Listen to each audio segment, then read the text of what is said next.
அண்மைச் செய்தி அமலாக்கத்துறைக்கு எதிரான அவதூறு வழக்குக்கு தடை விதிக்க உச்சநீதிமன்றம் மறுப்பு தெரிவித்துள்ளது. அமலாக்கத்துறைக்கு எதிராக சென்னை உயர்நீதிமன்றம் அனுப்பிய நோட்டீஸ் மீது தடை விதிக்கவும் உச்சநீதிமன்றம் மறுப்பு தெரிவித்துள்ளது. அமலாக்கத்துறை துணை இயக்குநர் செப்டம்பர் 17ஆம் தேதி நேரில் ஆஜராக சென்னை உயர்நீதிமன்றம் உத்தரவிட்டிருந்த நிலையில் அமலாக்கத்துறை மீதான நீதிமன்ற அவமதிப்பு வழக்கினை சென்னை உயர்நீதிமன்றம் விசாரிக்கலாம் என்றும் உச்சநீதிமன்றம் தெரிவித்துள்ளதை அண்மைச் செய்தியாக பார்த்து வருகிறோம்.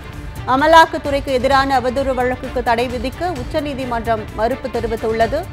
அமலாக்கத்துறைக்கு எதிராக சென்னை உயர்நீதிமன்றம் அனுப்பிய நோட்டீஸ் மீது தடை விதிக்கவும் உச்சநீதிமன்றம் மறுப்பு தெரிவித்துள்ளது.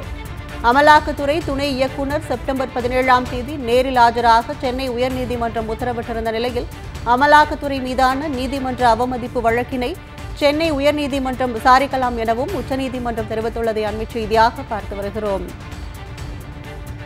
அமலாக்கத்துறைக்கு எதிரான அவதூறு வழக்குக்கு தடை விதிக்க உச்சநீதிமன்றம் மறுப்பு தெரிவித்துள்ளது. கூடுதல் விவரங்களை டெல்லி சிறப்பு செய்தியாளர் பால்முருகன் வழங்க கேட்கலாம். வணக்கம் பால்முருகன், இந்த தகவல் குறித்த கூடுதல் விவரங்கள் என்ன?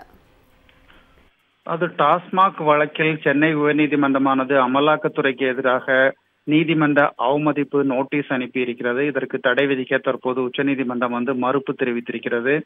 அதாவது டாஸ்மாக் தொடர்புடைய ஒரு வழக்கில் தயாரிப்பாளர் ஆகாஷ் பாஸ்கர் என்பவருடைய வீட்டை சோதனை நடத்தியது அமலாக்கத்துறை. இதனைத் தொடர்ந்து அவர் சென்னை உயர்நீதிமன்றத்தை நாடிய போது சோதனை நடத்திய ஆவணங்களை திரும்ப ஒப்படைக்க சென்னை உயர்நீதிமன்றம் உத்தரவிட்டிருந்தது. ஆனால் அமலாக்கத்துறையானது மீண்டும் அவருக்கு நோட்டீஸ் அனுப்பியிருந்தது. இதற்கு எதிராக சென்னை உயர்நீதிமன்றத்தில் மீண்டும் வழக்கு தொடர்ந்த போதுதான் அமலாக்கத்துறைக்கு எதிராக சென்னை உயர்நீதிமன்றம் 2 மாதங்களுக்கு முன்பாக அவதூறு வழக்கு பதிவு செய்ய நோட்டீஸ் அனுப்பியிருந்தது.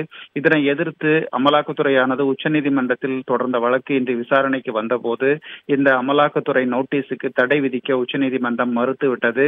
சென்னை உயர்நீதிமன்றம் வழக்கை தொடர்ந்து விசாரிக்கட்டும், அதன் பிறகு பார்க்கலாம் என்று கூறி தற்போது வழக்கு ஒத்திவைக்கப்பட்டிருக்கிறது. அமலாக்கத்துறையினுடைய கோரிக்கை தற்போது நிராகரிக்கப்பட்டிருக்கிறது. இந்த சென்னை உயர்நீதிமன்றம் அமலாக்கத்துறை அதிகாரிக்கு வழங்கிய நோட்டீஸ் மீது தடை விதிக்கவும் அதே போன்று வழக்கு விசாரணைக்கு தடை விதிக்கவும் மறுத்திருக்கிறது.